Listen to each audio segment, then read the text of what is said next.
আলহামদুলিল্লাহ ওনার অবস্থা একই পর্যায়ে আছে এবং এটাকে আমরা ডাক্তারি ভাষায় যদি বলি অর্থাৎ শি ইজ মেনটেইনিং দি ট্রিটমেন্ট, অর্থাৎ চিকিৎসকরা যে চিকিৎসা দিচ্ছে এই চিকিৎসা উনি গ্রহণ করতে পারছেন। কাজে এই চিকিৎসা যাতে উনি গ্রহণ করে সুস্থ হয়ে যেতে পারেন সেই জন্য আপনারা সবাই দোয়া করবেন। আর বিদেশ যাওয়ার বিষয়টি নির্ভর করছে সার্বিকভাবে শারীরিক সুস্থতা এবং মেডিকেল বোর্ডের সিদ্ধান্ত এবং সুপারিশের পরিপ্রেক্ষিতেই সেই সিদ্ধান্ত পরবর্তীতে গ্রহণ করা হবে। আমরা সবাই জানি গত 23শে নভেম্বর সন্ধ্যার পরে বাংলাদেশের 3বারের সাবেক প্রধানমন্ত্রী, বাংলাদেশ জাতীয়তাবাদী দলের চেয়ারপারসন দেশনেত্রী বেগম খালেদা জিয়া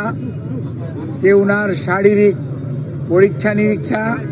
এবং উনি একটু অসুস্থ বোধ করায় ওনাকে প্রতিবারের ন্যায় এভার কেয়ার হসপিটালে নিয়ে আসা হয় এবং ওনার মেডিকেল বোর্ডের তত্ত্বাবধানে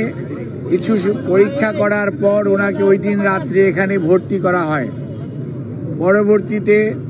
ওনার মেডিকেল বোর্ড যে সদস্যরা রয়েছেন, বিশেষ করে ইউকে এবং ইউএসএ সহ বাংলাদেশ সহ সবার সমন্বিতভাবে আলাপ আলোচনার পরিপ্রেক্ষিতে ওনাকে হসপিটালে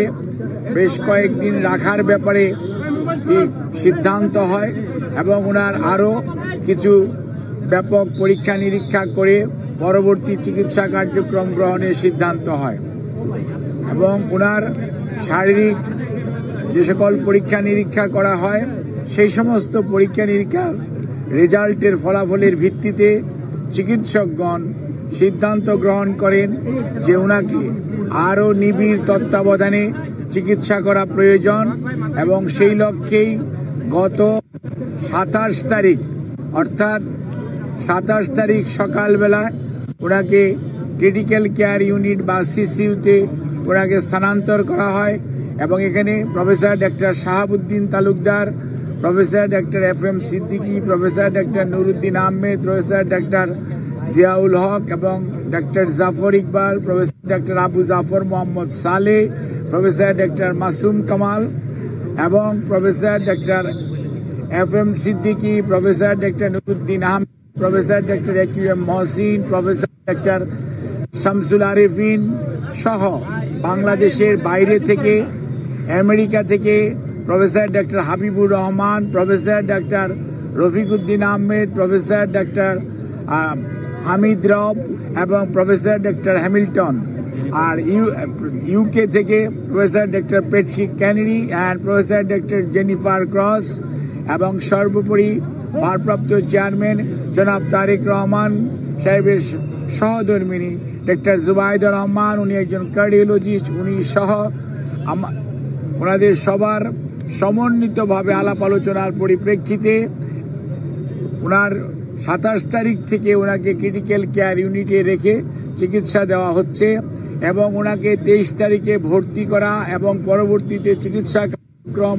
সার্বক্ষণিকভাবে তদারক করছেন বাংলাদেশ জাতীয়তাবাদী দলের ভারপ্রাপ্ত চেয়ারম্যান তারেক রহমান এবং উনি সার্বক্ষণিকভাবে চিকিৎসকদের সাথে মেডিকেল বোর্ডের সদস্যদের সাথে সমন্বয় করে চিকিৎসা কার্যক্রম যাতে কোনো অবস্থাতেই ব্যাহত না হয় সেই লক্ষ্যে উনি ওনার সার্বিক সহযোগিতা এবং দিক নির্দেশনা দিয়ে যাচ্ছেন এবং ওনার পাশে ওনার ছোট ছেলে মরহুম আরাফাত রহমান কোকর, সহধর্মিনী সৈয়দা শামিলা রহমান, ওনার ছোট ভাই শামীম ইস্কান্দার সাহেব সহ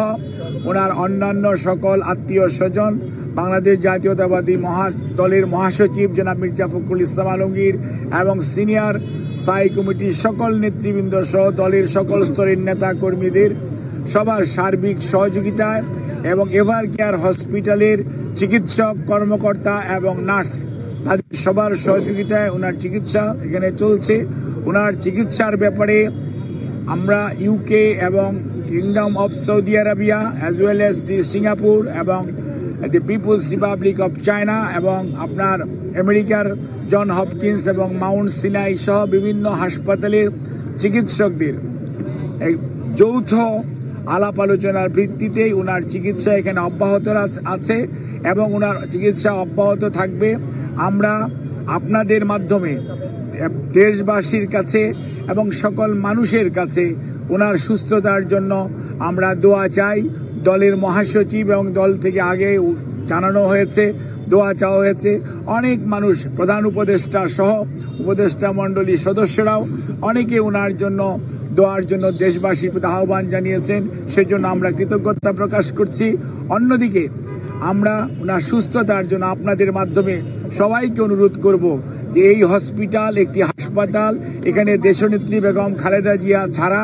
আরও 300 জন রোগী ভর্তি আছে, যাদের রোগীদের চিকিৎসা কার্যক্রম কোনো অবস্থাতেই ব্যাহত না হয়। সেই জন্য দলীয় নেতা কর্মী শুধু নয়, বাংলাদেশের ক্রিয়াশীল সকল রাজনৈতিক দলের সিনিয়র নেতৃবৃন্দ সার্বক্ষণিকভাবে ওনার খোঁজ নিতে আসছেন। ইমোশন আছে, আবেগ আছে, ওনার প্রতি ভালোবাসা আছে। সেই জন্য সেটার প্রতি শ্রদ্ধা জানিয়ে আমরা সবাইকে অনুরোধ করব,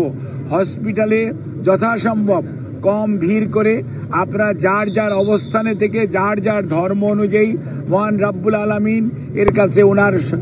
আর সুস্থতার জন্য আপনারা দোয়া করবেন এবং হাসপাতালের চিকিৎসক, নার্স, কর্মকর্তা, কর্মচারীদেরকে চিকিৎসা কার্যক্রম যাতে সঠিকভাবে ওনারা পরিচালনা করতে পারে সেই জন্য আপনারা সবাই সহযোগিতা করবেন। বিশেষ করে সংবাদকর্মী ভাইয়েরা, আপনারা যে নিরন্তর পরিশ্রম করে বিগত 6টি বছর যাবৎ দেশনেত্রী বেগম খালেদা জিয়ার অসুস্থতার বিষয়ে সার্বক্ষণিকভাবে দেশনেত্রী বেগম খালেদা জিয়াকে, জিয়া পরিবারকে, বিএনপির প্রতি আপনাদের যে ভালোবাসা দেশের মানুষের কাছে আপনারা তুলে ধরেছেন, সেজন্য আমরা দলের পক্ষ থেকে আপনাদের সবার কাছে কৃতজ্ঞতা জানাই এবং এই সংকটময় মুহূর্তে আমরা আপনাদের সবার সহযোগিতা চাই এবং আপনাদের মাধ্যমে আমাদের দলের সকল স্তরের নেতা কর্মী, সকল রাজনৈতিক দলের নেতা কর্মীদের প্রতি আমাদের একটাই অনুরোধ, সবাই চলুন আমরা দায়িত্বশীল আচরণ করি এবং রোগীর চিকিৎসার জন্য সর্বোৎকৃষ্ট যে সহযোগিতা প্রয়োজন সর্বোচ্চ সংযম এবং ধৈর্যের পরিচয় দেই। ইনশাআল্লাহ এত মানুষের দোয়া আল্লাহ রাব্বুল আলামিন নিশ্চয়ই দেশনেত্রী বেগম খালেদা জিয়াকে সুস্থ করবেন এবং আপনাদের মাধ্যমে ভারপ্রাপ্ত চেয়ারম্যান জনাব তারেক রহমান আপনাদেরকে অনুরোধ করার জন্য বলেছেন যে উনি সার্বক্ষণিকভাবে যেমন এই চিকিৎসার যেমন খোঁজ খবর নিচ্ছেন এবং উনি সার্বক্ষণিকভাবে এই চিকিৎসার ব্যাপারে সর্বোত্তম সহায়তা এবং ওনার চিকিৎসার ব্যাপারে শুধু বললেই হবে না যে দেশের মানুষ, দেশের বাইরের অনেক রাষ্ট্রপ্রধান, অনেক সরকার প্রধান, অনেক দেশ তাদের আগ্রহের কথা, তাদের যে উৎকণ্ঠার কথা তারা প্রকাশ করেছে এবং সেই জন্য ভারপ্রাপ্ত চেয়ারম্যান মহোদয় সবার প্রতি কৃতজ্ঞতা জানিয়েছেন এবং সবার সহযোগিতা চেয়েছেন আমাদের দলের ভারপ্রাপ্ত চেয়ারম্যান জনাব তারেক রহমান। আপনাদেরকে এই কথা বলে আমি আপনাদের সহযোগিতা চেয়ে আপনাদের কাছ থেকে বিদায় নিচ্ছি। আপনাদের সবাইকে অনেক অনেক ধন্যবাদ।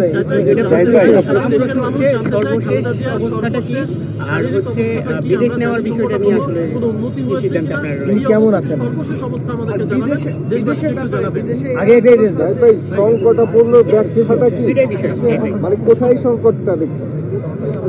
আপনাকে আমি একটা জিনিস আপনাদের সবার মাধ্যমে দেশবাসীকে সবাইকে আশ্বস্ত করতে চাই, চিকিৎসা করার দায়িত্ব হসপিটালের চিকিৎসা কর্মী, স্বাস্থ্যকর্মী যারা আছে রাব্বুল আলামিন, এবং মনে রাখতে হবে চিকিৎসার ব্যাপারে উনার জন্য সারা পৃথিবীর নয়, সারা পৃথিবীতে সবচেয়ে ভালো যে চিকিৎসা ব্যবস্থা করা প্রয়োজন সেটি উনার জন্য এখানে করার আয়োজন করা হয়েছে এবং আমরা যত তাড়াতাড়ি সম্ভব, যখনই শারীরিকভাবে চিকিৎসকরা, বিশেষ করে মেডিকেল বোর্ড, এই দেশি বিদেশি চিকিৎসকদের সমন্বয়ে গঠিত এই মেডিকেল বোর্ড এই ওনাকে দেশের বাইরে নিয়ে যাওয়া ব্যাপারে কোনো ধরনের পরামর্শ দিবেন আপনাদের মাধ্যমে, আমরা তখন সবাইকে আমরা জানাবো। আর এই মুহূর্তে ওনাকে যদি এইটুকুই বলতে পারি, ওনার অবস্থা গত 3 দিন 27, 28, আজকে 29 তারিখ, আলহামদুলিল্লাহ ওনার অবস্থা একই পর্যায়ে আছে এবং এটাকে আমরা ডাক্তারি ভাষায় যদি বলি, অর্থাৎ শি ইজ মেনটেইনিং দি ট্রিটমেন্ট, অর্থাৎ চিকিৎসকরা যে চিকিৎসা দিচ্ছে এই চিকিৎসা উনি গ্রহণ করতে পারছেন। কাজে এই চিকিৎসা যাতে উনি গ্রহণ করে সুস্থ হয়ে যেতে পারেন সেই জন্য আপনারা সবাই দোয়া করবেন। আর বিদেশ যাওয়ার বিষয়টি নির্ভর করছে সার্বিকভাবে শারীরিক সুস্থতা এবং মেডিকেল বোর্ডের সিদ্ধান্ত এবং সুপারিশের পরিপ্রেক্ষিতেই সেই সিদ্ধান্ত পরবর্তীতে গ্রহণ করা হবে। আপনাদেরকে জানানো, আপনাদের সবাইকে অনেক অনেক ধন্যবাদ।